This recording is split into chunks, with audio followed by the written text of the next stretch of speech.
முதல்ல வணக்கம்.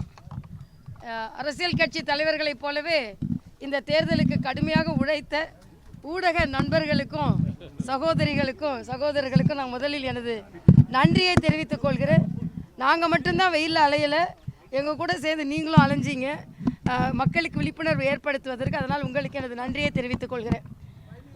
தேர்தல் நேர்மையாக நடைபெற வேண்டும், அதன் மூலமாக நேர்மையாளர்கள் வெற்றி பெற வேண்டும் என்பதுதான் ஜனநாயகத்தின் நடைமுறை.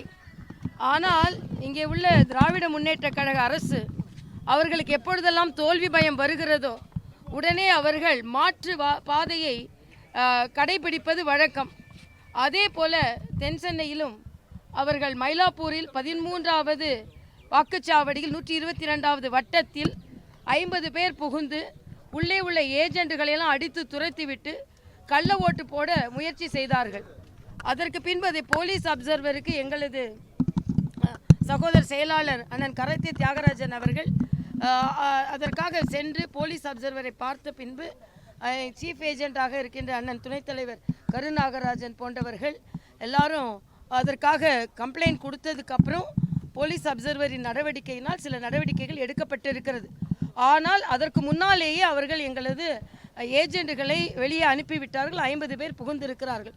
அதனால் அந்த வாக்குச்சாவடியில் மறு வாக்குப்பதிவு நாங்கள் கேட்டிருக்கிறோம். இதே போன்று பல வாக்குச்சாவடிகளில் முயற்சிகள் நடந்தது. சாலிகிராமத்தில் நடந்தது, எங்களது ஏஜெண்டுகள் அதை தடுத்திருக்கிறார்கள். சோழிங்கநல்லூரில் நடந்தது.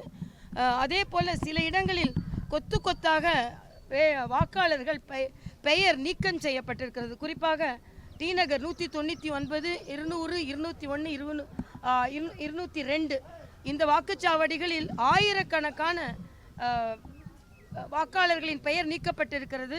ஒரு அம்மா வந்து சொன்னாங்க, நாங்கள்லாம் ஒன்றா தான் இருக்கோம், ஆனால் தேர்தல் கமிஷன் எங்கள் குடும்பத்தை பிரிச்சுட்டாங்க அப்படின்னாங்க. அம்மா அப்பா பேர் இருக்குது, மக பேர் இல்லை, மகளும் அப்பாவும் இருக்காங்க, அம்மா பேர் இல்லை. ஆக இந்த லாஜிக்கே இல்லைல்ல. ஒரு குடும்பத்தில் எல்லாரும் ஒன்றா தானே இருப்பாங்க. கணவன் மனைவி பெயரை சோழிங்கநல்லூரில் பிரித்து வைக்கப்பட்டிருக்கிறது. ஆக தேர்தல் கமிஷன் இதில் கொஞ்சம் கவனம் செலுத்தணும் அப்படின்றது எனது எண்ணம். ஆக திராவிட முன்னேற்ற கழகம் இதை போல் அராஜகத்தில் ஈடுபடக்கூடாது என்பதையும் நாங்கள் வலியுறுத்துகிறோம். இதான் நாங்கள் கொடுத்த பெட்டிஷன் அனுப்பியிருக்கோம். அதே மாதிரி தேர்தல் ஆணையத்திற்கு இன்னொரு வேண்டுகோள். வெள்ளிக்கிழமை தேர்தல் வைக்கிறாங்க. எல்லாரும் மனித இயல்பு தான், கூட 2 நாள் லீவு வருது அப்படின்னு வாக்கு சதவீதம் குறைந்து விடுகிறது. இதை ஒரு விடுமுறையாக எடுத்துக்கொள்கிறார்கள். வாக்களிக்க வேண்டும் என்ற விதிமுறையை மாறி அது விடுமுறையாக மாற்றப்பட்டு விடுகிறது. அதனால் நான் ஏற்கனவே ஒரு முறை தேசிய வாக்காளர் தினத்தன்று ஆளுநராக இருக்கும்போதே நான் பேசினேன்.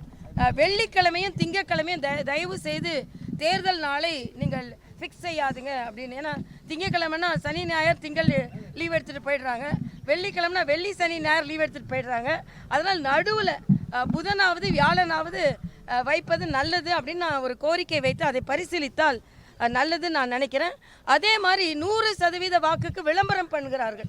கோடிக்கணக்கில் அதற்கு செலவிட்டு இருக்கிறார்கள். ஆனால் அதற்கு எந்தவித பயனும் இல்லை என்பதை சென்னை போன்ற வாக்குப்பதிவுகள் நமக்கு காண்பிக்கிறது. இப்படி கோடிக்கணக்கில் மக்களுக்கு புரிந்து கொள்ளாத அளவிற்கு அவர்கள் செலவு செய்வதை விட மக்களுக்கான வாக்குகள் இருக்கிறதா என்று மறுபடியும் சென்று பார்த்து அவர்கள் இப்போ நம்ம வாக்களிக்கணும் 100%ன்னு விளம்பரம் செய்கிறோம். ஆனால் மக்கள் வாக்களிக்க வரும்போது உங்களோட பேர் இல்லை, அவங்க சொல்கிறாங்க நாங்கள் உயிரோடு இருக்கிறோம், எங்கள் உயிர் இருக்கிறது பெயர் இல்லைன்னு சொன்னால் குடும்பத்தில் 2 பேர் இருக்குது, ஒருத்தர் பேர் இல்லை. கவுன்சிலர் எலெக்ஷனில் நாங்கள் வாக்களித்தோம் 6 மாதத்துக்கு முன்னால், இப்போ எங்கள் பெயர் நீக்கப்பட்டு இருக்கிறது. ஆக அதில் அதிகம் கவனம் செலுத்த வேண்டும். ஏனென்றால் மிகவும் வாக்களிப்பது வலிமையானது. ஆனால் அதில் வலியுடையது என்னென்னா, நான் வாக்குச்சாவடிக்கு போய் என்கிட்ட கார்டு இருக்குது, அடையாள அட்டை இருக்குது, ஆனால் என்னால் ஓட்டு போட முடியலை என்பது ஒரு வலியான விஷயம். இன்னொன்று, இந்த டெண்டர் ஓட்டு பற்றி கூட பல இடங்களில் தெரியல. சேலஞ்ச் ஓட்டுன்னு ஒன்று இருக்குது. ஏன்னா நமக்கு வாக்குரிமை மறுக்கப்பட்டால் ஏற்கனவே நம்மகிட்ட பட்டியலில் இருந்ததுன்னா 49A வாக்குரிமை சட்டத்தை பயன்படுத்தலான்னு நமக்கு ஒரு தகவல் இருக்கிறது. ஆனால் அதையும் பல இடங்களில் மறுக்கப்பட்டது. இதெல்லாம் இன்னும் கொஞ்சம் நடைமுறைகளை அவர்கள் சரி செய்திருக்க வேண்டும்.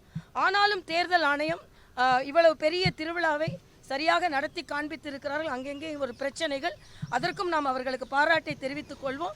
ஏனென்றால் இவ்வளவு பெரிய ஒரு மாநிலத்தில் சுமூகமாக எந்தவித அசம்பாவித சம்பவமும் இல்லாமல் தேர்தல் நடைபெற்றிருக்கிறது. ஆனால் தேர்தல் ஆணையம் இன்னும் பொதுமக்களிடமிருந்து கோரிக்கை வந்தால் அது வாக்குச்சீட்டில் இருப்பதாக இருக்கட்டும், அவர்களுக்கு வாக்குரிமை மறுப்பதாக இருக்கட்டும், உடனே நடவடிக்கை எடுத்தால் நன்றாக இருக்கும் என்பது எனது கருத்து. நேற்று அந்த பிரச்சனை நடந்துச்சுல ஆழ்வார்பேட்டையில் 13வது வாக்குச்சாவடியில், அதில் பார்த்தீங்கன்னா கடைசியில் வந்து திமுக எம்எல்ஏ வேலு என்ன சொல்லியிருக்காங்கன்னா, பாஜக காரங்க தான் ஜாதியை சொல்லி ஃபஸ்ட்டு திட்டினாங்க, அதனால தான் லோக்கல் மக்கள்லாம் சண்டைக்கு வந்தாங்க, அவங்க தான் பிரச்சனை தோக்க போகிறாங்கிற பயத்தில் அப்படி ஒரு பிரச்சனை ஏற்படுத்துறாங்கன்னு சொல்லியிருக்காங்க. அதான் அது முற்றிலும் பொய்யான தகவல்.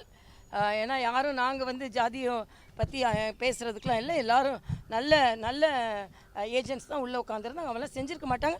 தனது தவறு வெளியே வந்து விட்டது என்பதற்காக அவர்கள் என்ன வேணாலும் சொல்லலாம். வாக்கு சதவீதம் குறைவாக இருக்கு. ஒரு சில பேர் என்ன சொல்றாங்கன்னா, ஆளுங்கட்சிக்கு எதிரான மனநிலை இருந்தால் அதிக வாக்கு சதவீதம் பதிவாகும், பிற கட்சிகள் வெற்றி பெறுவதற்கு வாய்ப்பு இருக்கும்.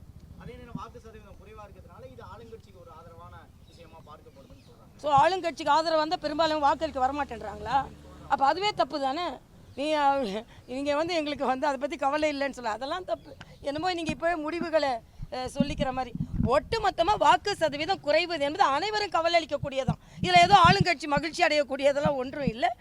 ஒருத்தர் ஜனநாயக கடமை ஆற்றவில்லை என்றாலும் அது நம்ம எல்லாருக்குமே கவலை அளிக்கக்கூடியது தான். அது வாக்கு சதவீதம் அதிகரித்திருக்க வேண்டும். ஆனால் என்னை பொறுத்தமட்டில் நான் வந்து ரொம்ப வந்து நம்பிக்கையோடு இருக்கிறேன். நிச்சயமாக எங்களுக்கான வாக்குகள் பதிவு செய்யப்பட்டிருக்கும்னு. ஆனால் ஒட்டுமொத்தமாக வாக்குகள் குறைந்திருக்கிறது என்பது மனக்கவலை அளிக்கிறது. நான் என்னை பொறுத்த மட்டும் நான் நம்பிக்கையாக இருக்கிறேன்.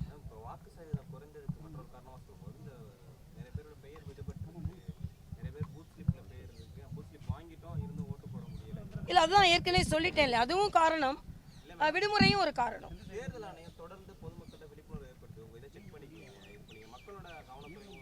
இல்லை, நான் என்ன சொல்கிறேன்னா, இப்போது அரசியல் சார்ந்த மக்களாக இருந்தால் அதை கவனித்து கொண்டே வருவாங்க.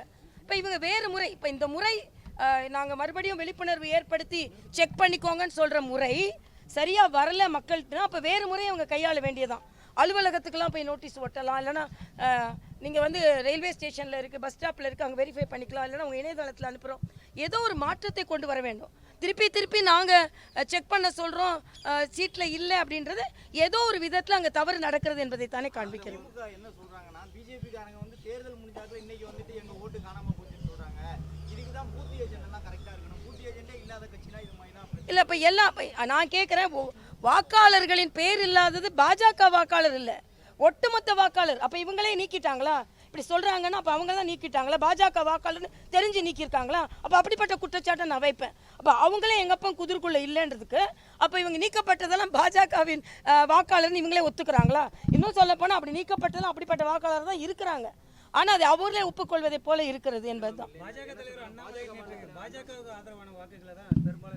நான் அதைத்தான் நான் சொல்கிறேன். இல்லை, இப்போ எங்களுக்கு வந்து இல்லை, இப்போ எங்களுக்கு 199, 200, 201, 202 இவை எல்லாமே பாஜகவுக்கு ஆதரவாக கவுன்சிலர் தேர்தலில் விழுந்த வாக்குகள். இப்போ அது ஆதரவு வாக்குகள் தான் நீக்கப்பட்டிருக்கிறது குற்றச்சாட்டு தான் நான் வைக்கிறேன். அப்படி அதாவது அப்படின்னு இல்லை, அதுக்கு இதுக்கு எப்படிப்பா சம்மந்தம் இருக்கு? எல்லாருக்கும் ஓட்டு போடுறவங்க தானே இவங்க. திட்டமிட்டு பண்றதுனால தானே அப்படி போகுது. இல்லை, பூத் ஏஜென்ட்டுகளுக்கு இதுக்கு சம்மந்தமே இல்லைப்பா. பூத் ஏஜென்ட் என்ன பண்ணுவாங்க? அவங்க வெரிஃபை பண்ணிட்டு போயிடுவாங்க. அதுக்கப்புறம் நீக்கப்பட்டு அவங்க என்ன நினைப்பாங்க? அதுக்காக சொல்றேன். கட்சிக்காரங்க வந்து அந்தந்த ஏரியா வார்டில் இருக்கவங்க வந்து ஒவ்வொரு வீடாக பார்த்து அந்த வெரிஃபிகேஷன் பண்ணியிருந்தாங்க. இப்போ அந்த சிஸ்டமே இல்லாமல் போயிடுச்சு. ஒட்டு மொத்தமாக இது கட்சிக்காரங்களுக்கு இதுக்கு சம்மந்தம் இல்லை. தேர்தல் ஆணையம் வாக்காளர்களின் பெயர்கள் விடுபடாமல் பார்த்து கொள்ள வேண்டும். அவ்வளவுதான் எங்களோட கோரிக்கை. நன்றி.